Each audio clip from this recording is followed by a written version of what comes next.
Boa tarde. É, Aqui então aula de história na escola Erna, né? A gente está aqui de Cidade de Itaió, né? A gente está na aula remota por conta das enchentes, né? E a gente parou no conteúdo sobre a Segunda Guerra Mundial. A gente foi ah, até a Operação Barbarossa, né? Que foi a tentativa de invasão das terras soviéticas, né? E vai falhar. Quer dizer, felizmente, né? Felizmente os alemães eles falham ali, né? E a Segunda Guerra Mundial então ela vai se prolongar um pouco mais. Depois da Operação Barbarossa, né? O que acontece? Nós temos aqui uma informação importante, né? Porque muitos países poderosos na época ainda não haviam entrado na guerra, como por exemplo é o caso dos Estados Unidos, né? Os Estados Unidos não haviam entrado efetivamente na guerra e só vai entrar a partir do evento que ficou conhecido como Pearl Harbor, né? O que é o Pearl Harbor? Bom, havia frente de guerra lá na Europa e nós tínhamos uma outra frente de guerra na Oceania que envolvia os Estados Unidos e o Japão. O Japão, até então, estava se saindo muito melhor, né, em relação aos Estados Unidos. Tinha muitos fatores ali que a gente pode destacar, como por exemplo a devoção do soldado japonês à guerra, né? Existiam soldados, né, pilotos de caça, que praticavam o kamikaze, né? O que é o kamikaze? O kamikaze é basicamente o piloto de caça, ele vê que a batalha, né, ela pode acabar mal para o Japão, então ele sacrifica a própria vida em função do imperador, em função do japonês, em função do Japão, né? Que é basicamente ele vai em direção aos navios, né? Com o seu caça e atinge o navio com o corpo do caça, né? E isso eventualmente faz com que os navios eles afundem, né? Então a gente pode perceber que os japoneses ele tinham uma entrega muito grande à guerra, né? Por conta disso, até os Estados Unidos vão enfrentar um problema gigante, né, contra eles. Mas então vamos lá, só para a gente seguir adiante aqui, né?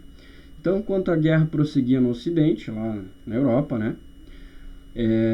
Na Oceania, no Oriente, o Japão e os Estados Unidos disputavam entre si áreas de influência nas ilhas do Pacífico, né? Então a gente tinha ali, por exemplo, as Filipinas, a gente tinha a própria Nova Zelândia, a Austrália, que eram pontos ali de objetivo do Japão. O Japão queria conquistar essas ilhas porque ali ele acabaria, né, tendo uma hegemonia completa no Oceano Pacífico, né?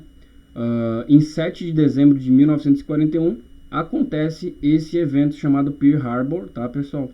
Que é basicamente uma base militar norte-americana sendo atacada de surpresa, né? Essa base militar americana ficava no Havaí, ali na próxima costa dos Estados Unidos. Então os japoneses eles foram muito longe, né, para fazer esse ataque. E esse ataque, né, pega os estadunidenses desprevenidos e isso faz com que os Estados Unidos então efetivamente declarem guerra ao Japão, né, entrando ali na Segunda Guerra Mundial. Então, o fato decisivo para o Japão, né, desculpa, para os Estados Unidos entrar na guerra é justamente o Pearl Harbor, tá? Enquanto isso, o Japão partiu para conquistar as colônias norte-americanas no extremo oriente, como por exemplo ali, ó, Hong Kong, né, Filipinas, Birmânia e Singapura, né? Continuando aqui então, nós temos uma imagem mostrando um pouco desse ataque, né? para vocês verem a destruição que deixou. Claro que não chegaram a atingir diretamente os Estados Unidos, porque o Havaí ele está distante ali, né? Mas os Estados Unidos se sentiram, de certa forma, vulneráveis. Então eles pensaram, bom, a gente está sendo realmente ameaçado por essa guerra. Até então a gente não estava diretamente sendo ameaçado, mas o Japão se virando diretamente contra nós é realmente um perigo que a gente tem que levar a sério e declarar a guerra. Nessa época surgiu vários mitos, né, de que os asiáticos iam conquistar o mundo, né? Esses mitos partiram, claro, dos Estados Unidos, como por exemplo o mito do perigo amarelo, né? O perigo amarelo nada mais é justamente isso, né? Que os japoneses eles estavam tramando a conquista do mundo, né? E os japoneses então vão amedrontar os ocidentais a partir desse momento, tá? Bom, nós também temos a batalha aqui, né? Uma batalha muito decisiva. Isso já voltando lá para o continente europeu, tá? Que foi a batalha de Stalingrado. E essa batalha, ela simboliza justamente a virada da guerra, né? Porque até então os nazistas eles estavam se saindo muito bem, né? Estavam com uma superioridade de conquistas territoriais ali, graças a, relembrando aquela tática do Blitzkrieg, né? Que é a tática da terra, da destruição completa, né? Primeiro vem os bombardeios aéreos, depois os tanques de guerra e depois as tropas invadem, né? Então os nazistas estavam ganhando todas as batalhas possíveis. Stalingrado é muito importante porque foi a primeira vez ali que os nazistas eles vão perder uma batalha, né? E os nazistas eles cultivavam entre si, os soldados nazistas, os oficiais nazistas, eles cultivavam um mito também de que o exército nazista ele era invencível, né? Eles pensavam que nunca seriam derrotados.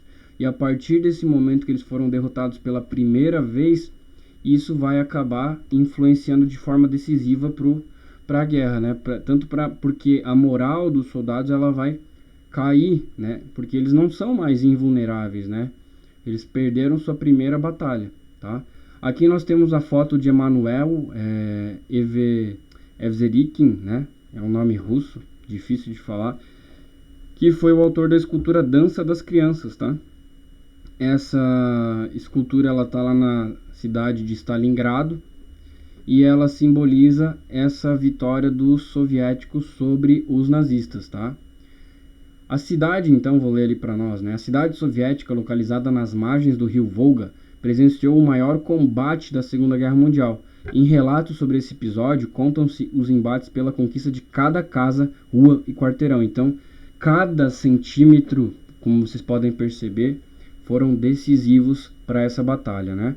Os soviéticos tinham uma mobilização gigantesca e foram com isso, né, capazes de frear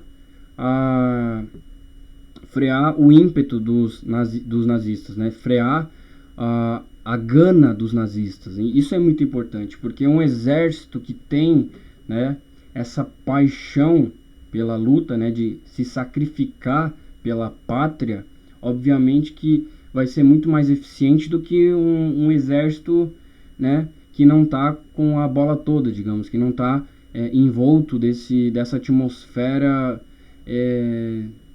épica, né, de guerra. Enfim, os historiadores estimam que os soviéticos tenham perdido quase 1,2 milhão de vidas em Stalingrado. Então, imagina uma batalha, né, pessoal? Olha a magnitude dessa batalha, né, onde 1,2 milhão de soldados morrem, né, enquanto os alemães tiveram quase 800 mil mortos, o que totaliza quase 2 milhões de mortos, somente nessa cidade, nesta batalha, né? Então, é um número bem assustador. A Batalha de Stalingrado marca a derrocada do exército nazista, né, como eu já falei. Após Stalingrado, os soviéticos passaram a marchar em direção a Berlim, abrindo a primeira frente de luta. Então começa a marcha do Exército Vermelho, que é a marcha do exército soviético, né? Os soviéticos vão ser os primeiros a chegar na capital nazista, né? Que na capital da Alemanha, que era Berlim, e eles vão colocar a bandeira deles lá, né? Então foram os primeiros a chegar lá. As vitórias dos aliados no Pacífico, né? Estados Unidos ali e a sua campanha. Bom, no Oriente, então, os Estados Unidos venceram o Japão na Batalha de Midway, tá? Em junho de 1942, e assumiram a ofensiva da guerra. Então, a Batalha de Midway, assim como a Batalha de Stalingrado lá na Europa, né? A Batalha de Midway, ela já é uma batalha de reviravolta em relação aos Estados Unidos, né? Então, o Japão estava muito melhor, e depois dessa batalha, os Estados Unidos começam, no caso, a abrir espaço e começam a se sair melhor do que os japoneses, tá? Em 44, os Estados Unidos invadem locais estratégicos da defesa japonesa, como por exemplo as ilhas de Guadalcanal e Iwo-Jima, né? Então, pessoal, é importante a gente pontuar uma coisa aqui. Os Estados Unidos, eles vão ter uma participação muito eficaz, né? E à frente do Pacífico, né? Na verdade, ela vai ser travada nos mares, né? Então, diferente do que a gente vê na Europa com exércitos marchando, aqui nós temos muita presença de grandes navios, né? De destroyers, por exemplo, né? Dos americanos, porta-aviões, enfim. E também dos japoneses, é claro. Então a gente vê muita presença de caças, de navios, né? Enfim, de anfíbios, né? Aqueles veículos que andam tanto na terra quanto na água, né? Enfim, então as batalhas no Pacífico vão se dar mais no mar.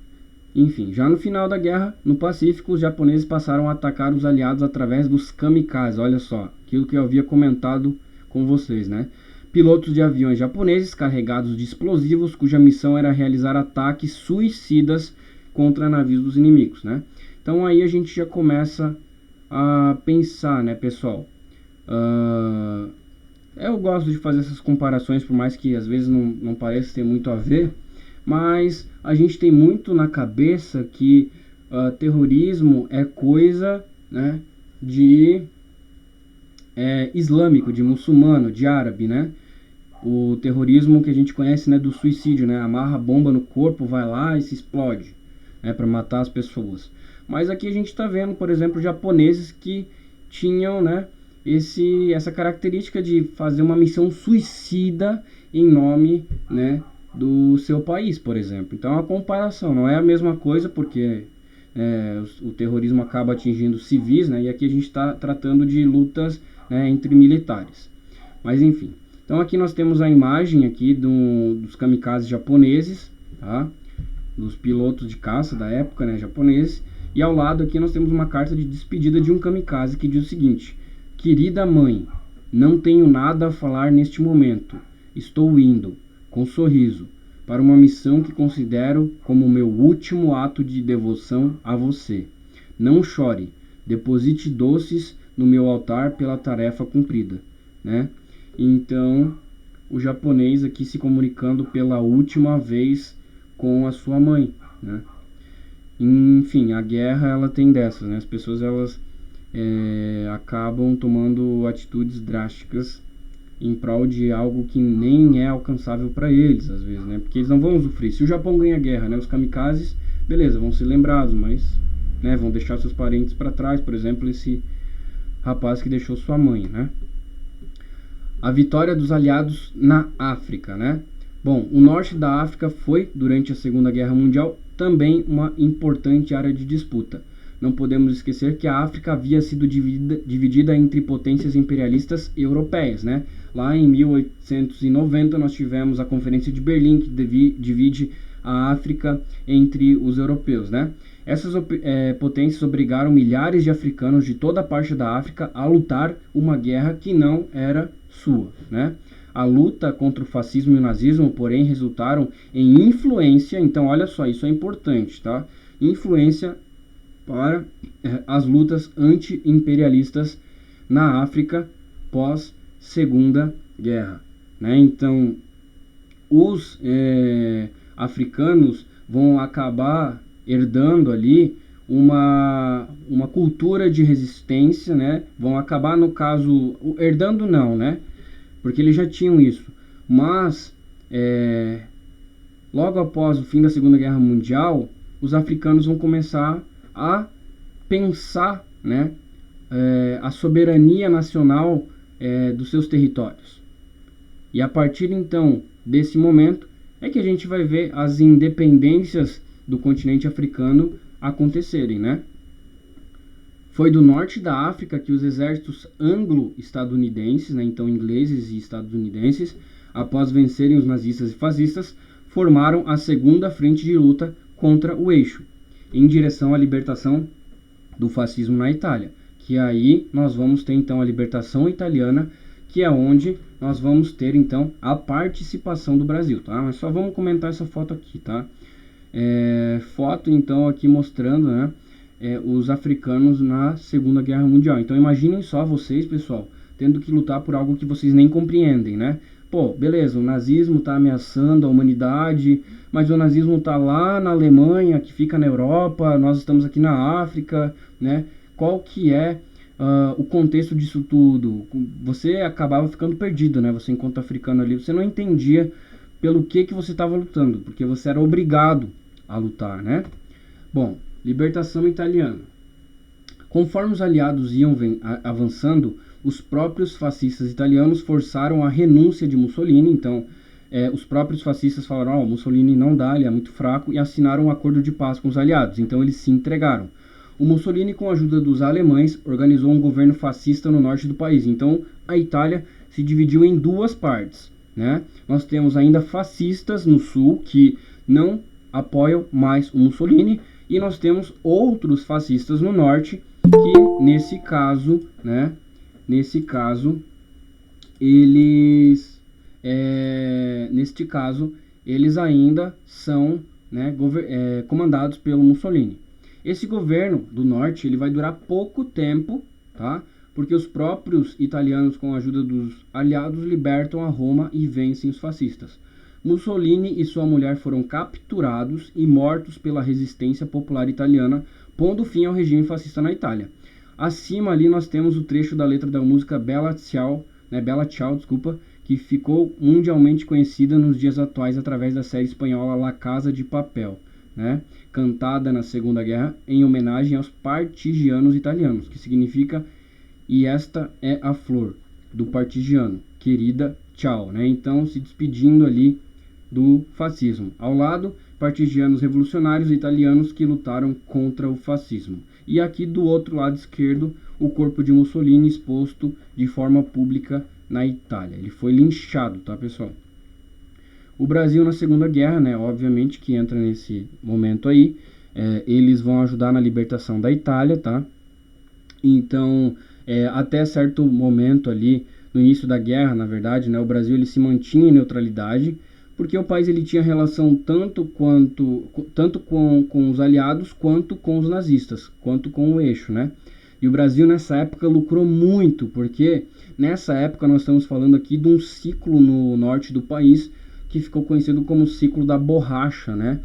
Cidades como, por exemplo, Manaus vão ser fundadas neste momento aqui, né? Com o ciclo da borracha. Venderam muita borracha, né, pessoal? Porque nessa época aí, com a Segunda Guerra, né, utilizada tanto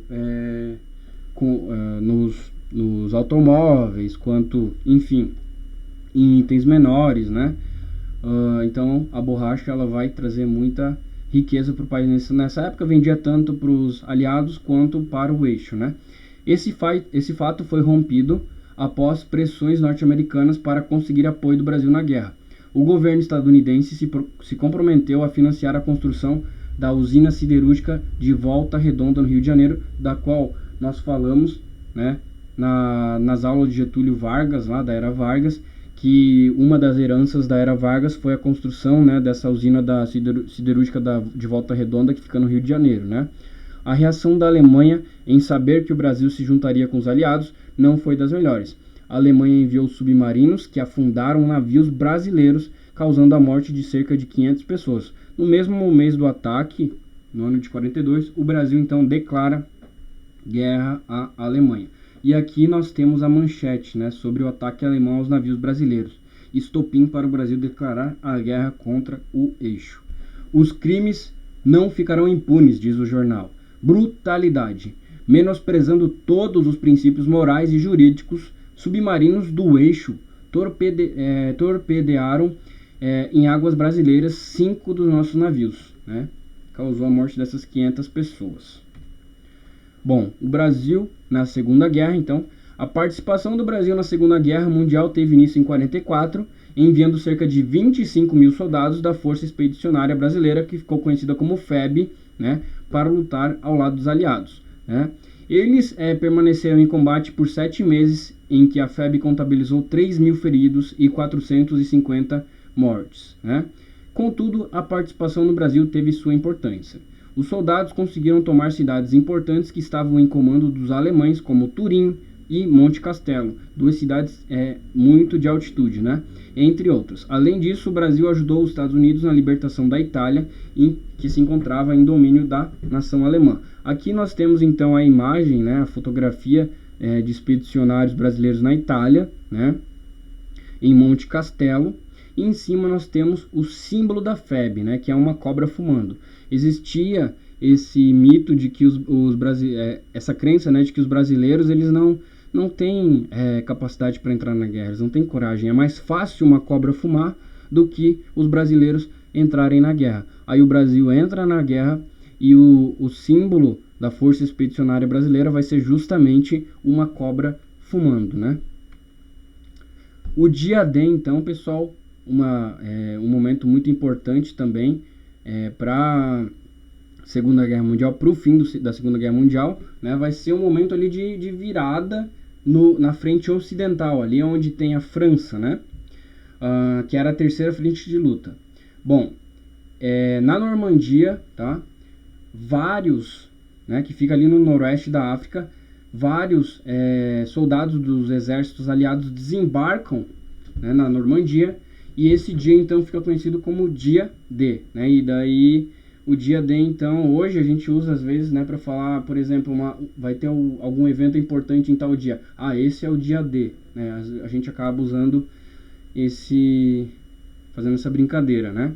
Nessa operação, mais de 150 mil soldados dos Estados Unidos, né, da Inglaterra e do Canadá, apoiados por 6 mil navios e 5 mil aviões, iniciaram o ataque aos alemães. Esse episódio marcou o início da ofensiva aliada rumo à libertação da França em agosto de 1944. Após a libertação francesa, os aliados rumam a Berlim pela frente ocidental, enquanto os soviéticos fazem o mesmo pela frente oriental. Então, lembra que o Exército Vermelho já está marchando em direção a Berlim, foi o primeiro a chegar em Berlim. Depois, os aliados, né, Inglaterra, Estados Unidos e França também iniciam a sua marcha em direção a Berlim. Tá? A tomada de Berlim, então, em abril de 1945, a Alemanha estava cercada. O leste do país foi invadido pelos soviéticos e o oeste pelos aliados ocidentais. Aqui temos uma fotografia, né, representando a chegada dos soviéticos, colocando a bandeira soviética ali no alto, né, que é simbolizada por uma foice, uma estrela e um martelo, né, representando a classe operária, tá? E aqui diz a legenda: em 2 de maio de 1945, os soviéticos comemoraram a tomada de Berlim no topo do parlamento alemão, o Reichstag, né? Aqui nós temos o fotógrafo Yevgeny Kaldei, né, que tirou essa foto que ficou marcada para a história. Os soviéticos chegaram em Berlim em 25 de abril e ainda enfrentaram a resistência do exército e de civis alemães, tá? No dia 30 de abril, Hitler se recusou a fugir e cometeu suicídio junto com Eva Braun, com quem havia se casado no dia anterior.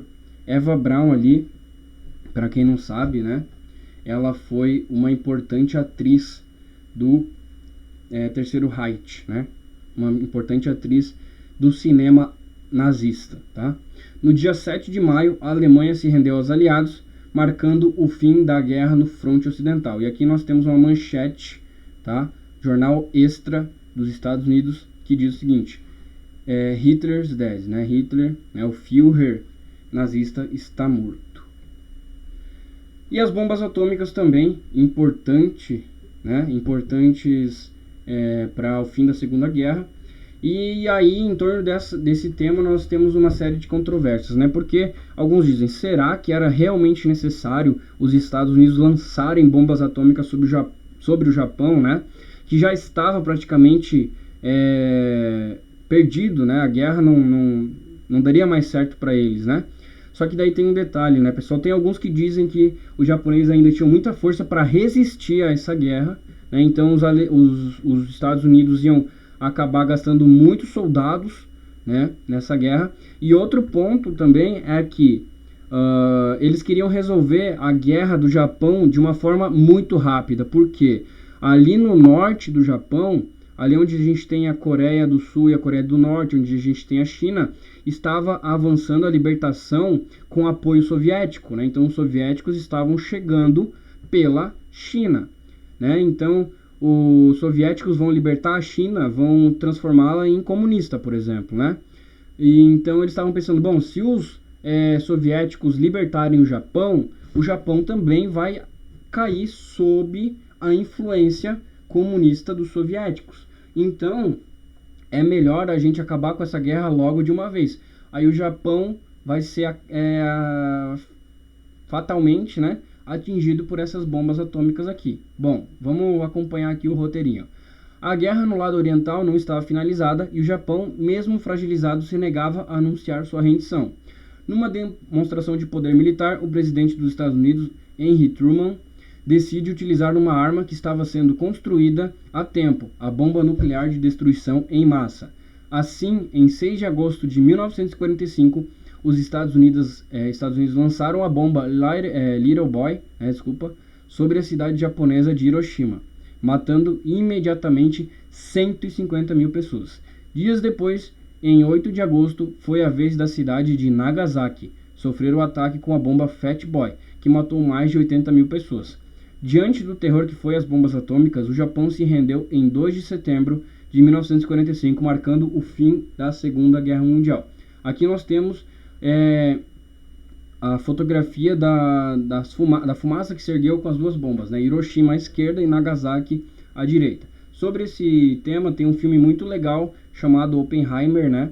Que saiu recentemente, bem na época lá do filme da Barbie, também saiu nessa época, né? Ficou Barbie versus Oppenheimer, né? Eu assisti os dois filmes e recomendo os dois, muito legais, cada um tratando de temas diferentes, né? Mas o Oppenheimer, ele vai tratar sobre a criação da bomba atômica, né? É muito interessante vocês assistirem, é bem legal, tá? Consequências das bombas. Além das mortes imediatas causadas pelas bombas, ainda tiveram muitas outras devido à destruição e à contaminação. Ainda hoje sente-se os efeitos causados pelas bombas atômicas. As pessoas que não morreram foram expostas a uma devastadora radiação, né?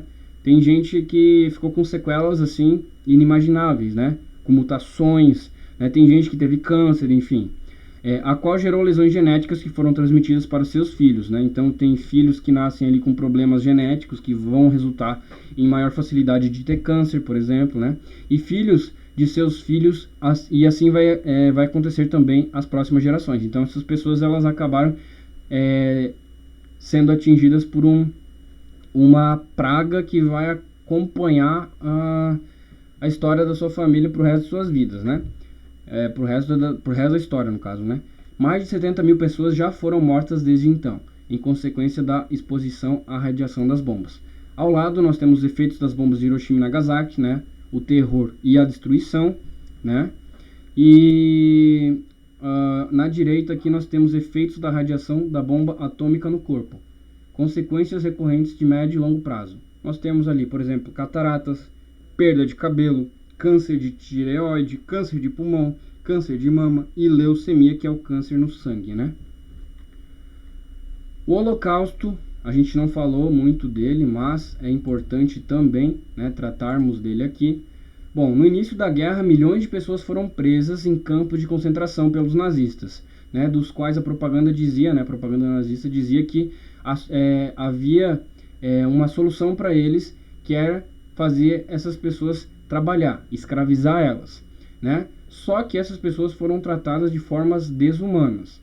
Apoiados, né, os nazistas estavam apoiados na ideologia racial propagada pelo nazismo, né, que era aquela teoria do arianismo, ou seja, que os alemães são superiores a qualquer outra raça de humanos, né? Ao longo da guerra, tornou-se público, porém, o que os nazistas vão chamar de solução final, isto é, o extermínio de milhões de pessoas de todas as idades, desde bebês até idosos. Entre os grupos perseguidos estão, por exemplo, judeus, que eram os principais, comunistas, homossexuais também vão ser perseguidos, pessoas com deficiência mental, física, ciganos vão ser perseguidos, testemunhas de Jeová também e prisioneiros de guerra também. E entre outros, né? Então todo mundo que estava fora do padrão, aqueles que não se enquadravam, né? Aqueles que eram diferentes, de alguma forma acabaram sendo perseguidos e exterminados. Acima nós temos ali uma fotografia de crianças, né? Presas no campo de concentração para judeus, e aqui dentro nós temos um dormitório de judeus num campo de concentração também. Olhem só como eles estavam magros, né? Eles não tinham acesso a comida nem água potável, eles trabalhavam até morrer. E quem não morria acabava sendo levado às câmaras de gás para serem exterminados, né? Que a gente vai falar agora sobre. O Holocausto ocorreu principalmente em campos de concentração e extermínio. Entre um dos principais, né, campos de concentração, a gente tinha o campo de Auschwitz, né, no sul da Polônia. As vítimas tinham seus cabelos cortados, pertences recolhidos e ganhavam um número que seria sua identidade a partir dali. Eram submetidas a maus tratos, tortura, experiências de cientistas nazistas, né? Por exemplo, será quanto que uma pessoa aguenta de dor? Daí iam cortando ela, né? Iam torturando ela para ver até quando que ela resistia. Tentavam transplantar, por exemplo, uma cabeça de cachorro numa pessoa para ver se a pessoa ficava viva, sabe? Se dava para umas coisas meio bizarras que eles fizeram. Tentavam unir a cabeça de 2 bebês, né? Fazer transplante de cérebros, essas coisas. Experiências e por fim, né? Também eram conduzidas à morte nas câmaras de gás. Os cálculos sobre os números de vítimas do Holocausto chegam a 6 milhões de judeus e 4 milhões de pessoas de outros grupos, ou seja, 10 milhões de pessoas no total. Um verdadeiro genocídio, né? A execução de milhões de pessoas fez parte da política de violência programada e racionalizada pelo Estado nazista, algo que foi impulsionado pelo ódio ao outro e configura entre os crimes mais bárbaros cometidos contra a humanidade. Aqui em cima nós temos a foto da entrada do campo de extermínio de Auschwitz, né, que significa o trabalho liberta, e abaixo nós temos os calçados das pessoas que foram exterminadas no campo. Muita gente, né? O Auschwitz hoje em dia é um museu, né? Você pode ter acesso a ele. Eu tenho um professor de história que esteve presente lá, e ele disse que quando ele entrou no campo de concentração, assim, já bateu um negócio ruim nele, ele já passou mal, a pressão dele já caiu, sabe? Então passou bem mal, porque é um ambiente pesado, né? Onde milhões de pessoas foram levadas à morte. Consequências da Segunda Guerra. Conflito, então, né, da Segunda Guerra foi o que levou maior número de mortes da história da humanidade, de 50 a 80 milhões de pessoas. Nós tivemos o julgamento dos principais líderes nazistas pelos crimes contra a humanidade, que ficou conhecido como julgamento de Nuremberg, que aconteceu lá em Israel, né? Nós tivemos, então, a divisão da Alemanha em 4 partes, divididas entre as 4 principais potências, que eram Estados Unidos, França, Inglaterra e União Soviética. Essa divisão acontece também com a capital de Berlim, que vai se dividir em 4 também. Nós temos a criação da ONU, né? Organização das Nações Unidas, órgão responsável por mediar conflitos internacionais, substituindo a antiga Liga das Nações. Em 48, nós tivemos a criação do Estado de Israel, a nação judaica, né? E hoje nós temos um conflito com o povo palestino que vivia no local antes da chegada ali dos judeus, né? Então esse conflito existe até hoje, mas essas pessoas elas viviam ali de uma forma multinacional, multiétnica, né? Sob um protetorado inglês, e do nada chegaram, não, agora aqui vai ser Israel, e é isso aí, aceitem, e problema de vocês. E acabou que, claro, os palestinos não aceitam isso até hoje e exigem que seja criado, né, um Estado palestino na região, né, porque tem um israelense, precisa ter um palestino também.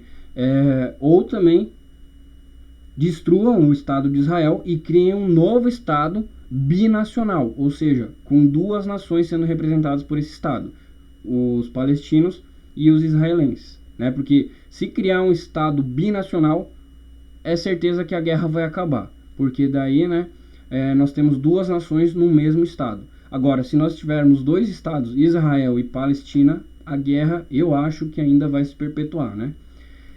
E, claro, a Segunda Guerra Mundial vai influenciar na descolonização da África e da Ásia.